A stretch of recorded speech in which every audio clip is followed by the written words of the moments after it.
There are moments in life that feel like a sudden, sharp intake of breath. For Eleanor Vance, it happened in a sterile courtroom, under harsh fluorescent lights, as the judge's voice cut through the tension.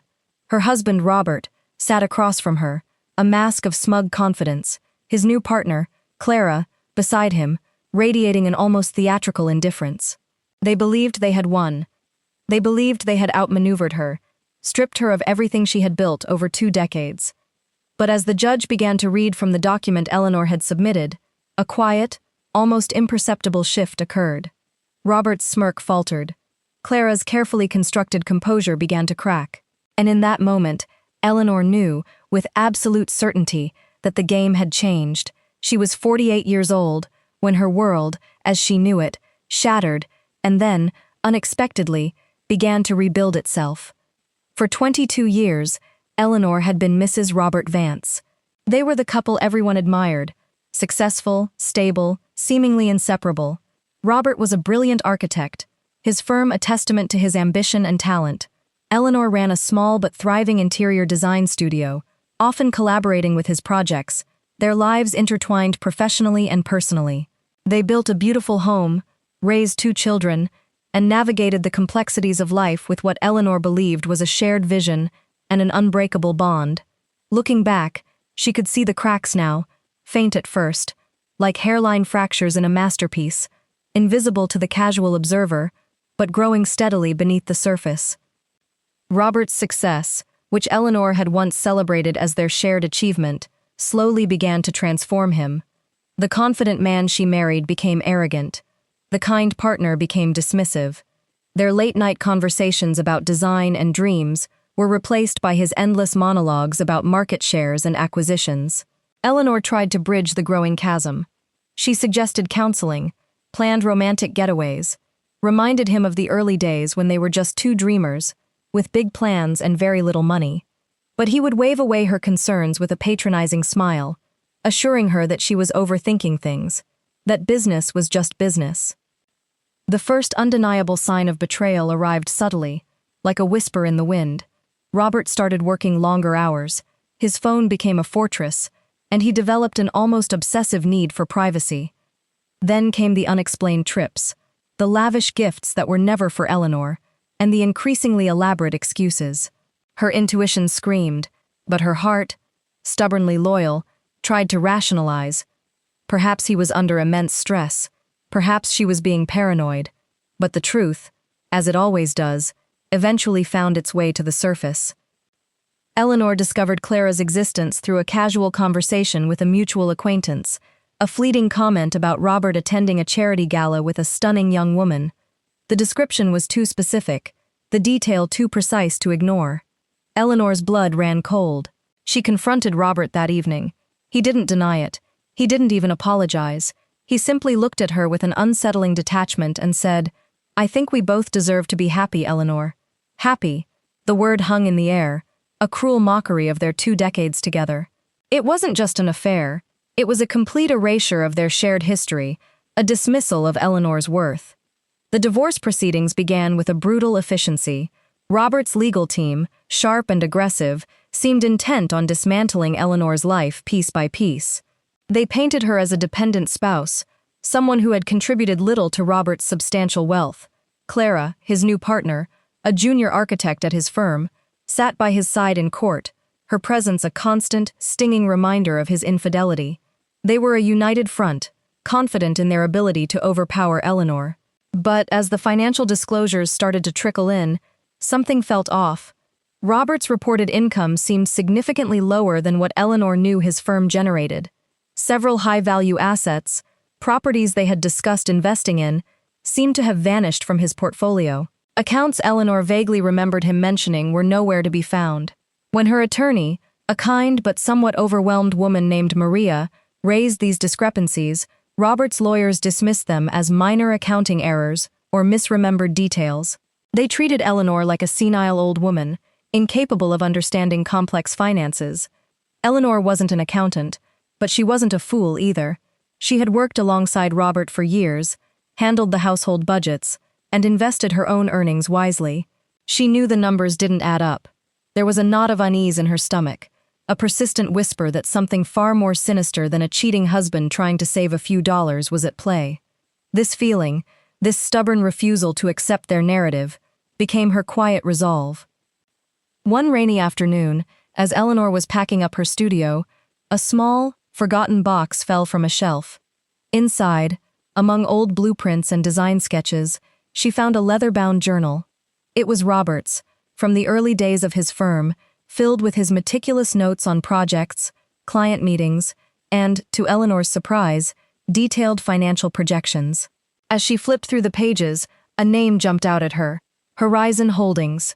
She remembered him mentioning it once, years ago, as a potential offshore investment vehicle, but he had quickly dismissed it as too risky. Yet, here it was, repeatedly noted, with figures far larger than anything he had disclosed in the divorce papers.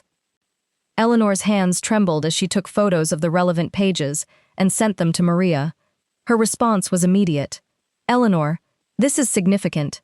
This company doesn't appear anywhere in his disclosures." The quiet whisper in Eleanor's gut intensified into a roar. This wasn't just about a divorce anymore. This was about a carefully constructed web of deception. Maria suggested they bring in a forensic accountant, a specialist named David Chen.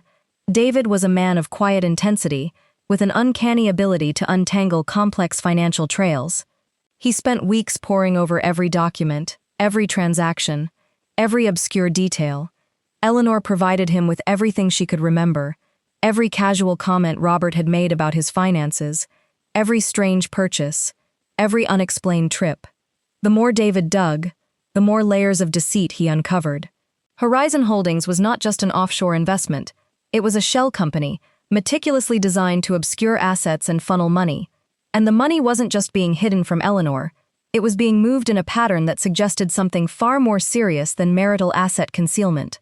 There were large, irregular transfers to various accounts, some of which were linked to individuals with questionable reputations, others to businesses that seemed to exist only on paper. One evening, David called Eleanor. His voice was calm, but the gravity in his tone was unmistakable. "Eleanor," he said, "I've found something disturbing. A series of payments, substantial ones, routed through Horizon Holdings, then through several intermediary accounts, ultimately landing in an account registered to Clara Jenkins." Eleanor's breath hitched. Clara, his new partner, the woman who sat beside him in court, radiating innocence. The betrayal cut deeper than Eleanor could have imagined. It wasn't just an affair, it was a conspiracy. This wasn't just about Robert trying to avoid paying Eleanor alimony. This was about something larger, something that smelled of fraud, perhaps even money laundering. The thought was terrifying, but also, strangely, empowering. The truth, however ugly, was finally emerging. Eleanor spent the next few days in a whirlwind of emotions. Anger, yes, but also a strange sense of clarity. For years, she had allowed Robert to define her reality, to make her doubt her own instincts. Now, she saw him for what he truly was, a man willing to sacrifice integrity for personal gain, a man who had built his empire on a foundation of lies. Armed with David's comprehensive report, Maria and Eleanor returned to court. The atmosphere was different this time. Robert and Clara still exuded an air of superiority, but a faint tremor of uncertainty now underscored their confidence. The judge, a seasoned woman known for her sharp intellect, listened intently as Maria presented their findings. She highlighted the discrepancies, the hidden accounts, the shell company, and the suspicious transfers to Clara. Robert's lawyers, who had previously dismissed everything as clerical errors, now stammered, their arguments unraveling under the weight of irrefutable evidence. The judge's expression, initially neutral, hardened into a look of stern disapproval. She ordered an immediate freeze on all of Robert's undeclared assets and initiated a full investigation into Horizon Holdings. The smugness drained from Robert's face, replaced by a pale, panicked realization. Clara, her face ashen, avoided his gaze. The silence in the courtroom was deafening, punctuated only by the rustling of papers and the judge's firm pronouncements. They didn't get a dramatic arrest that day, no handcuffs, no public shaming, but as Eleanor walked out of the courthouse, she saw Robert and Clara huddled with their legal team, their faces etched with fear and desperation. For the first time in months, Eleanor felt a sense of quiet triumph, not revenge but justice. The following months were a blur of legal proceedings, investigations, and revelations. The full extent of Robert's financial malfeasance came to light. He had been systematically siphoning funds, evading taxes, and using shell companies to hide his true wealth, not just from Eleanor, but from the authorities. Clara, it turned out, was not just his mistress but an active participant in his schemes, benefiting directly from the illicit transfers. The consequences were severe. Robert's firm, once a symbol of his success, collapsed under the weight of the scandal. His reputation was irrevocably shattered. He faced criminal charges for fraud and tax evasion. Clara, too, faced legal repercussions, her career and future prospects ruined. Eleanor, on the other hand, found an unexpected freedom. The divorce was finalized, and the court, recognizing the extent of Robert's deception, awarded her a substantial portion of the marital assets, including the home they had built together. But more importantly, she reclaimed her sense of self. She had faced betrayal, navigated a complex legal battle, and emerged stronger, clearer, and more resilient than she had ever imagined.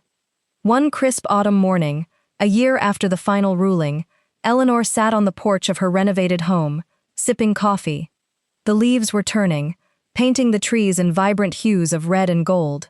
Her children, who had struggled with the initial shock and pain of their father's actions, were slowly healing, rebuilding their trust in her and in the world. Her design studio was thriving, and she was taking on new, exciting projects. Eleanor saw Robert once more, by chance, on a busy street downtown. He was a shadow of his former self, his once confident stride replaced by a defeated slump, his eyes hollow.